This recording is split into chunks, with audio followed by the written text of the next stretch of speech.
Indian airspace along the entire western border with an intent to target military infrastructure. Pakistan military also resorted to firing of heavy caliber weapons along the line of control. Along the international border and line of control, drone intrusions were attempted from Leh to Sar Creek at 36 locations with approximately 300 to 400 drones.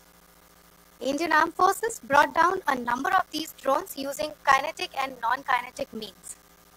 The possible purpose of these large-scale aerial intrusions were to test the AD systems and gather intelligence.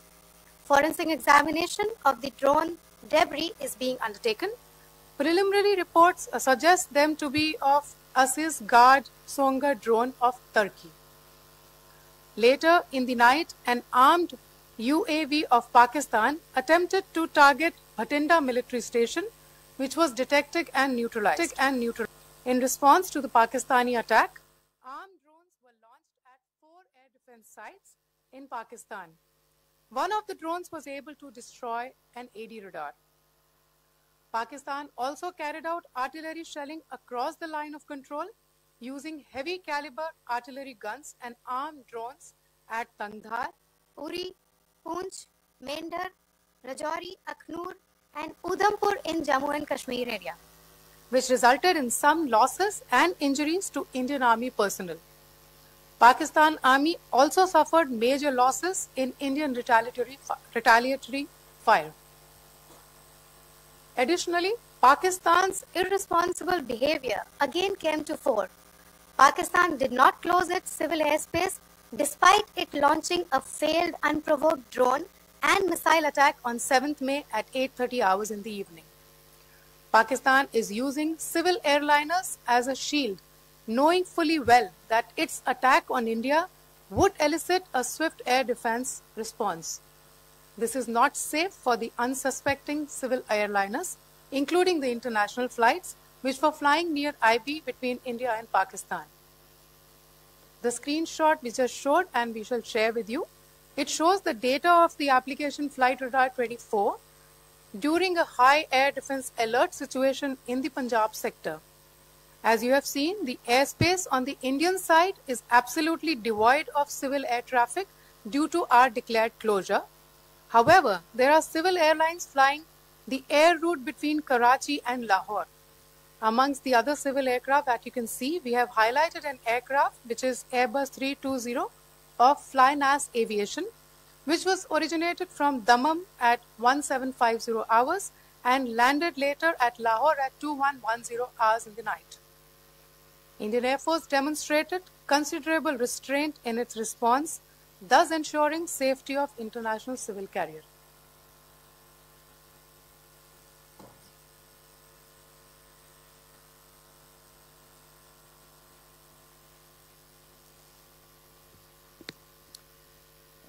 Thank you, Colonel Qureshi, Wing Commander Singh. I have just a few points to share in addition. कल रात की पाकिस्तानी सेना की कायरतापूर्ण गतिविधियों से आपको colonel Qureshi और विंग कमांडर सिंह ने पहले ही अवगत करा दिया गया है. These provocative and escalatory actions that were taken by Pakistan last night were targeted at Indian cities and civilian infrastructure, in addition to some military targets. The Indian Armed Forces responded proportionately, adequately and responsibly. ये जो हमले हुए कल रात को भारतीय सैन्य इकाइयों ने पर्याप्त रूप से और एक जिम्मेदाराना रुख अपनाते हुए इन हरकतों का उत्तर दिया. What I want to underline is that the official and blatantly farcical denial of these attacks that Pakistan carried out by the Pakistani state machinery is yet another example of their duplicity and the new depths that they are plumbing in their quest for disinformation. The other point in the same vein is Pakistani claims that they did not target or attack any religious places. You would recall that yesterday I shared with you an incident related to the attack on a Gurdwara in Poonch.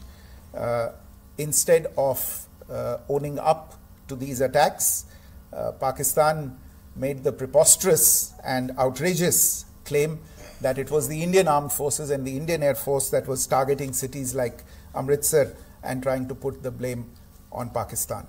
This is nothing but a desperate attempt by Pakistan to disown its acts of aggression, but it is also true to type in its effort to deceive and mislead the world. It will not succeed. The Gurdwara in Poonch in particular was attacked by Pakistan, and some local members of the Sikh community, including a Ragi of the Gurdwara, lost their lives in this incident, as I shared yesterday. TV पर आप इस हमले के चित्र देख सकते हैं. In addition, that we would attack our own cities is the kind of deranged fantasy that only the Pakistani state can come up with. Perhaps they do it because they are well versed in such action, as their history would show. The last point I wanted to make this evening is again this disinformation that is coming from Pakistan about India targeting the Nankana Sahib Gurdwara through a drone attack. This is again yet another blatant lie and part of Pakistan's disinformation campaign. As we saw in the Pahalgam attack, Pakistan is again trying desperately to impart a communal hue to the situation with an intention to create discord. Again, we are not surprised. India's steadfast unity in itself is a challenge to Pakistan. Let me stop there. I have time only for a few questions and be happy to try and answer them. First, I call Siddhant. Siddhant, please. Hi, sir. I'm Siddhant from Beyond. So this is Siddhant, behind, please. The other Siddhant. Yes. Hi, sir. I'm Siddhant from CNN News 18. Sir, I only want to know from you the status of Kartarpur corridor. Is it open or not? If you can. I think you're all aware of the situation along the entire India-Pakistan border and the areas around the line of control. During the shelling by Pakistan, the school happened to be closed at the time, fortunately.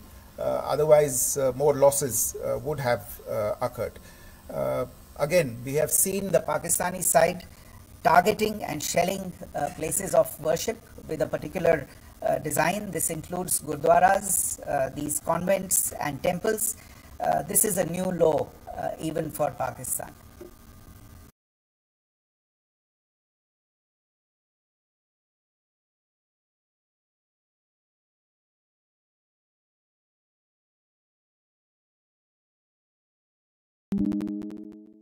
Podium से पाकिस्तान के IMF bailout को लेकर और Indus water treaty को लेकर जो टिप्पणी की थी उसकी पाकिस्तान में काफ़ी तीखी प्रतिक्रिया भी आई और उसके बाद हमने देखा कि पाकिस्तान की तरफ से किस तरीके से लेह से लेकर भुज तक पूरी बॉर्डर के ऊपर जो इन्वेजन था वो किया गया।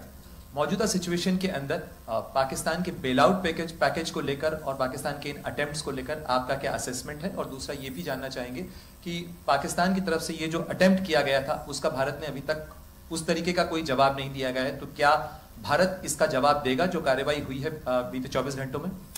देखिए प्रणय, जहाँ तक इंडस वाटर्स ट्रीटी का सवाल है, मैंने कल विस्तार से उसके बारे में इसकी चर्चा की है. Indus waters treaty is in abeyance and as such I have nothing further to add to the decision that was announced by the Cabinet Committee on Security.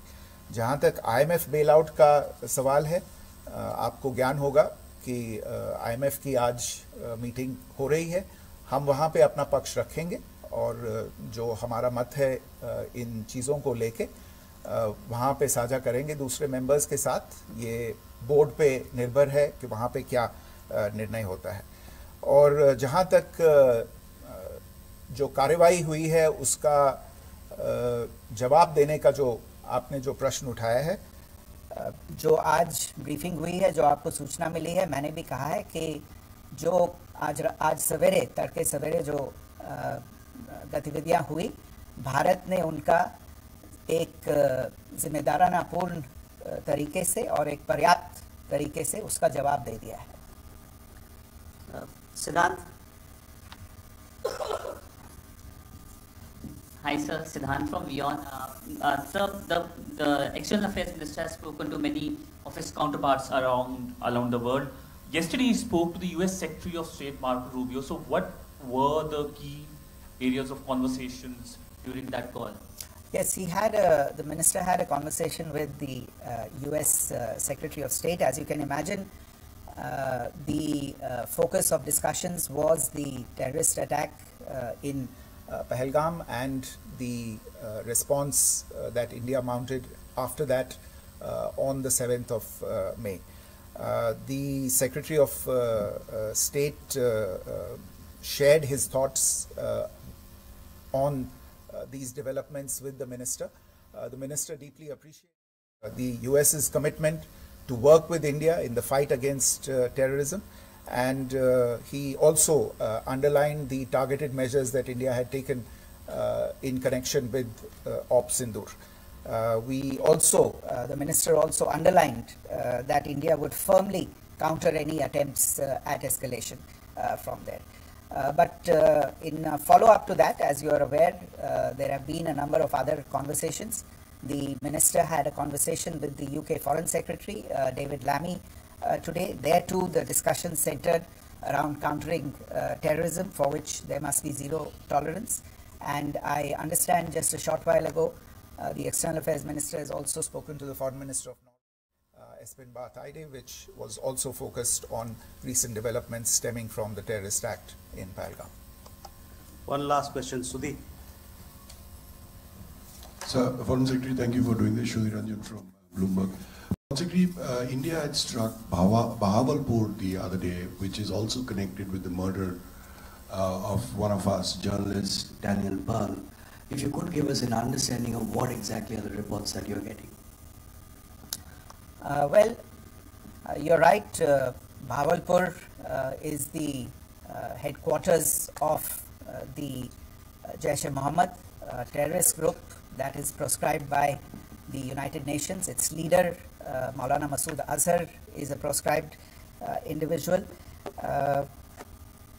It is, you brought up the connection with the tragic death, killing of Daniel Pearl of the Wall Street Journal.